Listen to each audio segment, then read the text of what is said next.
let's go back to some fun basic paintings.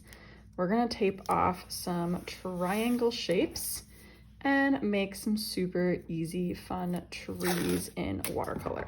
So when we tape something off, it gives us a nice clean edge to it. So by doing this, we can just play and have fun and not have to worry about what it's gonna look like pretty much. See, I wanted to put 3 trees, but I'm realizing my tape is a little bit thick and I totally got a fuzz or a hair under that first one.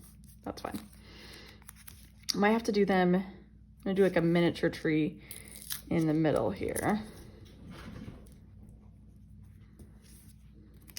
And then I might as well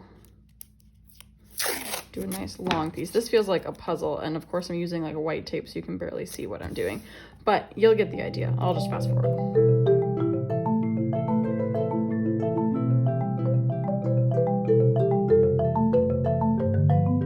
Okay, so I have 3 trees taped. They're literally just triangles. Now we can just have fun with some color. So I'm gonna start by doing one that has a bunch of stripes in kind of Christmassy holiday colors. So I've got 2 greens in my paint palette. I've got a sap green and I believe it's the Hooker's dark green. It's not Viridian, I know that.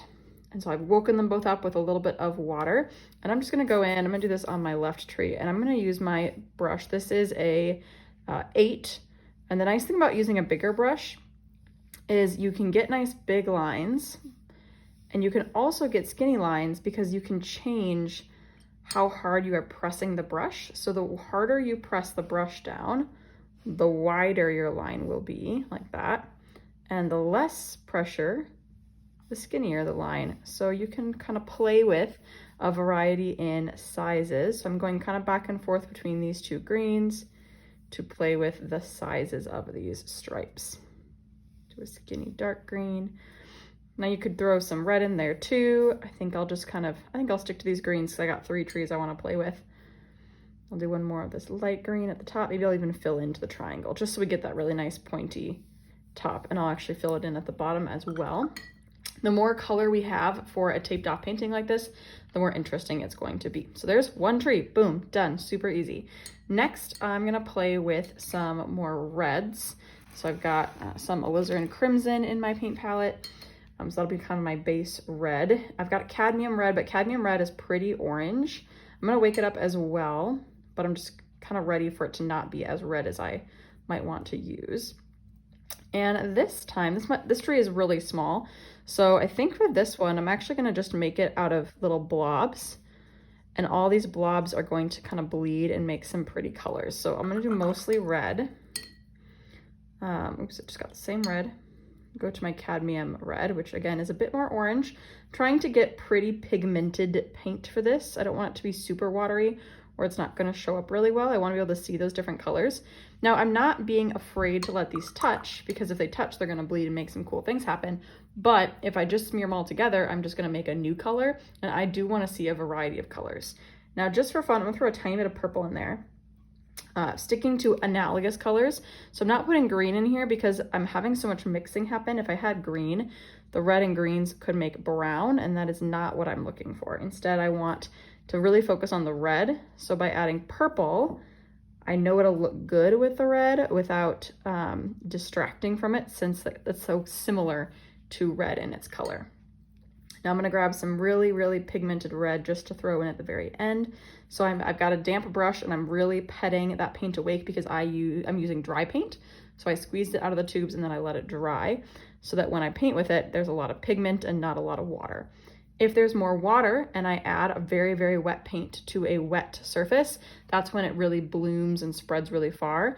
I want to have a bit more control over it, so I'm making sure that my paint is a bit thicker before I add it to make sure it does not spread as far, and then in the end I'll get to see lots of different colors. All right, so there's the middle tree, just lots of fun little blobs together. All right, final tree. I think I'm going to use some blues and make it feel kind of icy or cold. So it's not gonna just be Christmassy colors then. And what I'm gonna do is I'm gonna make it out of circles. So I had some kind of blues mixed up on my palette already where I made some muted blues for a different painting. I love to use the paint that I already mixed because it's already an interesting color. Now, when you're doing circles, the important and fun thing to do to make it still be unique is to make sure the circles are different sizes and also different distances apart. So look here, I have two big ones side by side, a small and a big one all alone. I'll put two small side by side. So try not to make it perfectly evenly spaced. Try to keep things somewhat random, and that's gonna help it feel more like, not that we're trying to match nature, but just more interesting. It's more visually interesting when we can't predict where something goes next. So I'm trying to pay attention to that as I paint these circles. Also notice how I'm making sure some circles go off the page. We also don't want to be afraid of the edge of our paper. That tape is there. It's gonna protect whatever we're painting from going too far. So we want to go over the tape. That's what will help make our triangle shape actually visible in the end. Now I'm gonna switch to a smaller brush. I've got a 2 here for these last little bits because I don't want these circles to touch. I do want them to stay separate. So I wanna be working a little bit smaller. All right, and I've mixed a tiny bit of red in with this color, so it's got a different hue to it. Oh, it looks a lot like my first blue. Get a little bit even more purple. There we go. That's got a little bit more purple, a little more gray to it. Still trying to make some medium circles, not keeping it all tiny, even though I've switched to my smaller brush. Maybe I'll do some circles that have an opening in the middle. Why not? You're the artist. You get to do whatever you want, and that will also create visual interest to have more white space showing without having to leave so much white space. And some can be filled in. Again, going right over that tape is important. We do want to cover up the tape before we're done here. And as I get to this last little bit, I'm gonna go back to my first 2 colors, and I'm gonna go and just create some nice, really tiny little dots to help fill in these small spaces. This is kind of like, how do you fill up a jar of rocks? I don't feel like this is an analogy for something, I can't remember what, but the logic is that you have to put the big rocks in first and then let the small rocks filter in around the big rocks to make sure you had room for all the big rocks. I think it has to do with like priorities in life. Put your biggest priorities first and then let all your smallest priorities fill in the rest of the space. So that's kind of how we compose this little tree. We start with the biggest circles, and then we can come back and do lots of small ones in whatever's left over. So you can do some small ones at first, but make sure you've got some big of every color that you want. Otherwise, you're gonna run out of space to make some big ones of your second or third color. Okay, I'm pretty happy with that. I think I go over, make sure every corner has something, especially so that when this tape peel happens, it shows a really cool, neat ending. All right, I'm gonna blast this dry with my heat gun. You could also use a hair dryer, and then we're gonna peel off that tape and see what happened. All right, so I gotta try to take off the tape that's on top first, which was this smallest tree. I also like to peel my tape not straight up and down, but kind of close to the table surface.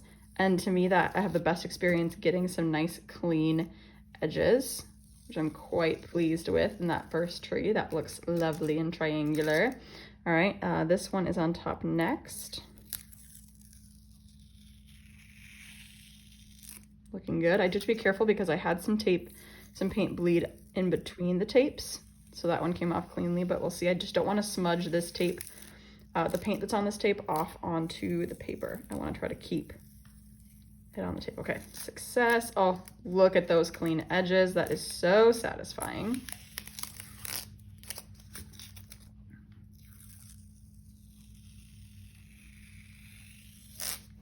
And also another good reason to pull away, because when you do have those little bits of paint left, you don't want to get them on the paper. Okay, look at that.